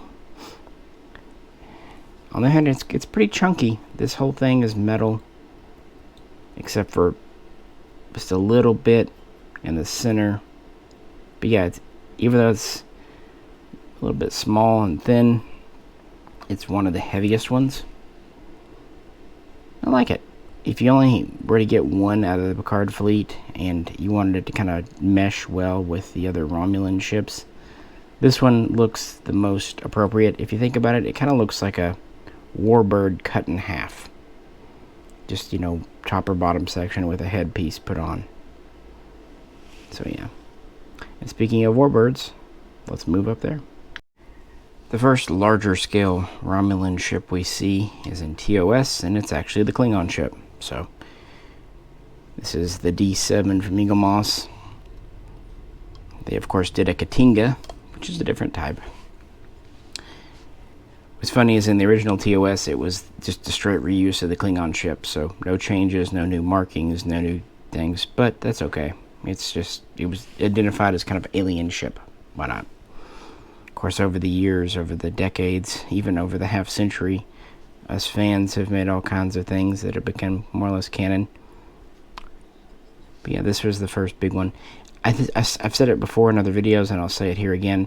I think it would have been neat if Eagle Moss had done a bonus edition for like a convention, a repaint of this with a bird on the bottom and Romulan symbols on the wings, and maybe slightly recolored, because that's what we see not in the original TOS, but in TOS Remastered they did that. I don't think it should have been a mainline release, but they've done interesting repaints for conventions before, and this I think would have been perfect, because for some people, Enterprise Incident's one of their favorite episodes, and it's one of the really 2 appearances of Romulans, if you want to count 3, although that was very brief at the end. But yeah, Klingon D7/Romulan D7R was our first, maybe technical, Warbird. But this is the Warbird, the one that really developed the term, featured at the end of Season 1 of TNG, made by Andrew Probert. This would be used and reused. This is one of the times for TNG they really put effort into model making for the show, aside from the Enterprise herself. Of course, a lot of the Federation ships were reused. The Klingon Bird of Prey was reused from the film, so you had high quality looking models. But this and the Ferengi were made for Season 1. And they would use it, and there'd actually be a few variations, not really intentionally, but because of there was 2 different studio models, and then there was a CGI, and each one looked a little different. So you can say there's actually variants of the Dideridex. This was early on in Eagle Moss's collection, which can be good, can be bad, just depends. It's quite heavy. I actually do have the XL version of this. It's one of the few XLs I wanted to get, because this is such a large-scale ship, it kind of deserved it. The head's metal, and this top wing is metal. This bottom is plastic. And it does have the green inserts for the nacelles. The funny thing is, the original release had a different stand, or at least the clip was different. It didn't have these extensions. So it was falling off. So with re-releases, it's one of the few times Eagle Moss redesigned to fit better, because it is not only heavy, but it's hollow and top heavy. And what I had to do for mine, it's just still a little wiggly, but I had to put some blue tack in there, especially in the front, kind of like with that Picard Bird of Prey, because otherwise it was just raked a little too far forward and it wanted to slip out or whatnot. But that's okay. Blue tack is awesome for a lot of things, and it's absolutely non-permanent. If you ever get blue tack residue, just take another little ball of blue tack in your hand and just roll it over the old one, and it'll actually peel off the residue. At least most of the time. But yeah, not much to say about this, because it's the Romulan ship. You've got to have it, and that's why it's the first one in the collection. But it is kind of ubiquitous. Like I said earlier, the first 20 issues or so in the series were interesting to me, but I didn't really get interested until Eagle Moss started doing their own unique ships, like this one. The Valdor, or Mulgai type, they did this, I think it was, in the 30s? It was relatively early in the collection. And this is one I really was interested in, because while I'd handled models, toys, whatever, of the Dideridex, this coming out with Nemesis, I did not. And they did a really good job with this one. Just notice it's a little loose here. They obviously had to make this in multiple pieces with these under wings. The wings are plastic, the main body's metal, therefore it is light, even though it is quite large. It's one of the physically largest ones, but again so flat in this series. Really interesting kind of mix of bird of prey, but really more of a Klingon bird of prey if you think about it. And then we do see the dual warp nacelles here with this one. It is definitely a different look for the Romulans for the film. More aggressive, sleeker, but also it does look a little more fragile, which I think is exactly the point, because we have these getting beat up by the scimitar. So you kind of want it both. You want her to look like a threat, but also vulnerable. So I think that's why in lore this is known for being more offensively oriented. It's a shame this hasn't appeared more. But then again, with Nemesis being the final film, I guess where would it appear? Maybe it would have been nice to see some of these in Picard, though. Because this was the mainstay of the fleet before the supernova, so some would still be around. But it does kind of show the trend towards the Picard era Romulan ships, if you think about it. Wings, getting thin.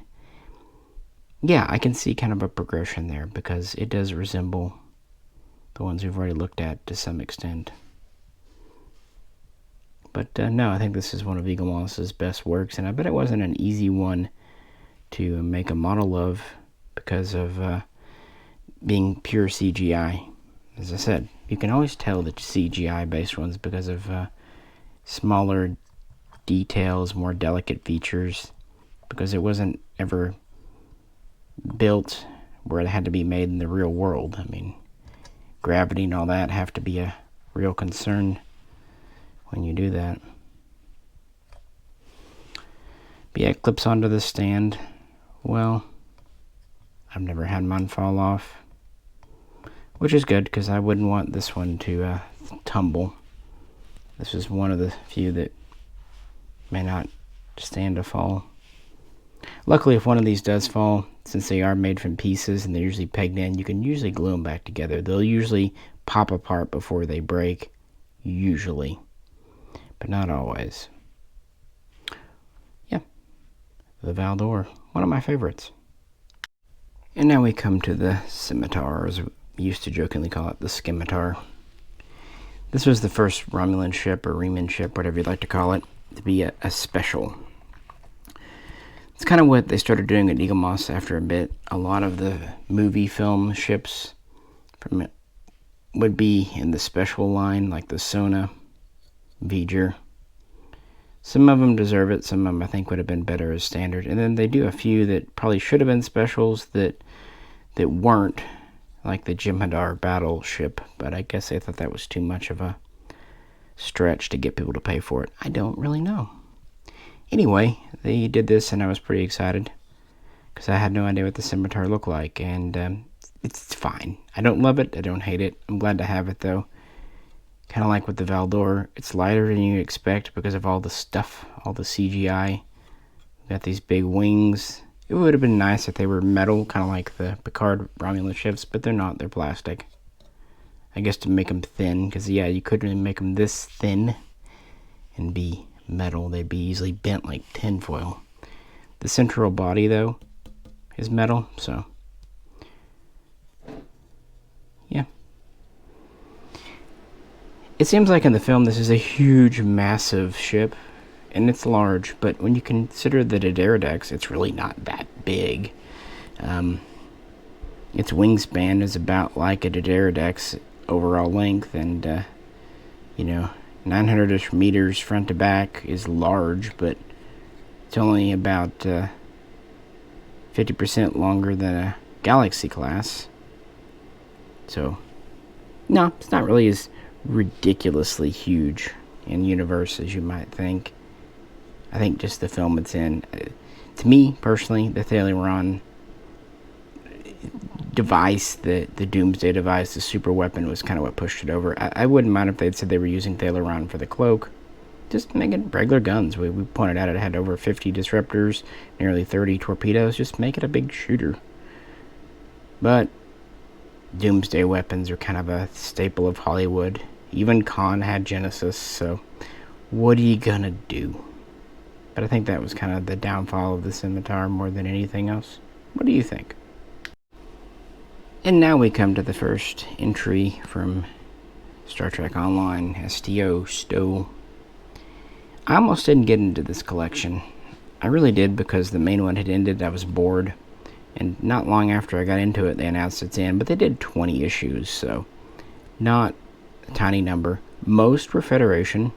I think we got, 4 Klingon, 1 Cardassian, 1 Jem'Hadar, 1 Tholian, and 2 Romulan. So they got better than those, but the Klingons got the majority. And this light warbird, which I don't really know how to pronounce, I like. It really fits in with the lineage. Looks like a Zedaridex and a Valdor had a baby. Looks like the Valdor kind of grew out again. Those bottom wings turn into this. It does have the dual, or quad nacelles, I should say. That works fine for me because Federation ships sometimes have quads. It's got the big head. It looks like a Valdor head blown out, bigger. Yeah, I like it. It's a somewhat more fleshed out Valdor type. A little longer, a little wider. But it's still not as crazy as the Deridex. And these actually can fit in with the Picard ships well because there's a full decade in between them. So this could be, as I kind of alluded to when I was doing the other talk about them rebuilding and growing back. And I really could see the Zedaridexes by this point aging out, especially after years of heavy use, and probably a lot of them lost or damaged during the supernova event. So I think this fits in. I really do. I like it. The model from Eagle Moss, the head is the main metal part, and then the back is the plastic. This is metal, the little wing. This is plastic, so it is very front heavy, which is kind of interesting to me that they decided to make a stand that clips onto the rear. I think I would have had a stand come up like so. Of course this one won't fit here, but you know what I mean, if they'd center mounted it in the base and done that, I think that would have been better for this. But then again, who knows, maybe they tried that and there was a logistical issue I'm unaware of. It fits here okay. I've not had it fall off, but it does put all the weight kind of hanging on this plastic piece. Actually kind of sits kind of low too if you think about it. Yeah, fits right in. And we end with the Vastem. Interestingly, this is smaller, seemingly, than the Light Warbird. In fact, when I first got them, I thought this was the Light Warbird and vice versa, but no, this seems to be the big command ship. Everything's relative. I will say that this is metal, all of it.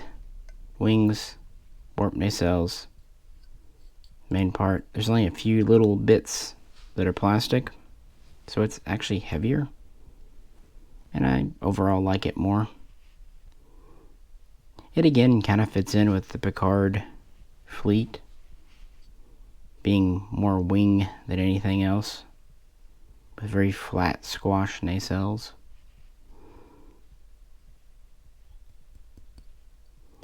And this would have been, of course, the replacement in the fleet for flagships like the Scimitar. It does have me curious what other STO ships look like. On the one hand, I'm sure there are plenty more Romulan designs in the game. On the other, at least I know what 2 look like. Better than none. And I'm glad I got into the series before it was ended, and also before Eagle Moss itself went out of business. Actually, when I bought these, it was very cheap because they weren't selling, so yeah, good timing. But I do like them. Overall, they definitely are more conservative, more traditional Romulan versus the Picard. I will give the Picard people credit for trying to go a different direction, but I think in some cases they went a little too far. I think STO, maybe the opposite, good, but sometimes they were a little too conservative. There's a happy medium. That's kind of why I like the Valdor. It's a new look for the Romulans along with the Scimitar, but still looks Romulan, so it's kind of the level. It's nice to reinvent once in a while. And that is the fleet. Let's wrap things up. And there we have it. What do you think? either about the ships in universe, the kind of Romulan bird motif or design we see for most of these, and or Eagle Moss's efforts here. How do you think they did? And I'm also curious, which size rather, do you prefer? The standard or small, or the kind of medium scale? This was originally called the special. When they were doing things like the scimitar, they'd do it, but later they would just kind of make it the standard. As I said, I see pros and cons to both. The big benefit, of course, to the standard size was they were able to do 180 issues in the standard collection, plus dozens of bonus issues besides, and repaints. They would not have been able to do that in the larger size, even the medium. Also, people would not have had the money or the shelf space. So I think they were smart when they thought they would do a large, because it let them be very economical. You could get as low as $15 for the ship and the magazine if you bought it on sale, or had coupons and stuff. With the medium size, about the cheapest I've ever seen them, aside from just some crazy blowout, was $35. But routinely, a lot of these were over 50. So yeah, part of that too was this came later in inflation, because towards the end of the standard series they were $25, and then the bonus editions were always a little bit more because they were made in smaller numbers and they were already 30. So yeah, I get it. But on the other hand, the medium scale, the larger scale, it gives you so much more detail, and it is a nice size overall. Look at the Battlestar Galactica or the Stargate collection. They just, it is that nice compromise. Now, Eagle Moss has done an XL size before, typically, of the ships. For the Romulans, the only XL we got was a Warbird. I think they're nice, but they're not that much bigger than the medium, and those typically ran $70 to $80. Personally, I usually don't feel like they're worth it. I don't really feel like they have a whole lot more detail, because often they took the standard size and just blew it up. So, personal opinion. And of course, they do take a significant amount of shelf space. So what I did for my own collection, I mostly just picked up the Enterprise ships in the large scale, 1701, 1701A, etc. Because I thought it would be nice to have a full-scale, full-size Enterprise lineage there. And those are typically about 10 to 12 inches long. Like I said, bigger, but not hugely bigger. Yeah, and again, I'm not really sure why they didn't do a shuttle pack for the Romulans. I'm kind of happy they didn't. Except for maybe the snake head. I don't know. I like the design, but I'm not sure it warranted this large of a scale. Even if they had done it in keeping with these two, I think it would have worked better. But what do you think? We're just hanging out. I really do like the Romulans. The Klingons are fun, but the Romulans are the Romulans. They're just a little more interesting, and they go back even further in Star Trek, being in the 3rd episode. So yeah, feel free to comment. Appreciate you hanging out with me. And this is this is it. This is the fleet. Unless someone else finally gets the license. I don't know if Master Replica will get the license to produce new ones, or even has the will or ability, or they're just kind of a clearance house. We've had them for a year, and still don't really know. Oh well. This is Misha. Catch you very soon. Next time. Jalan True.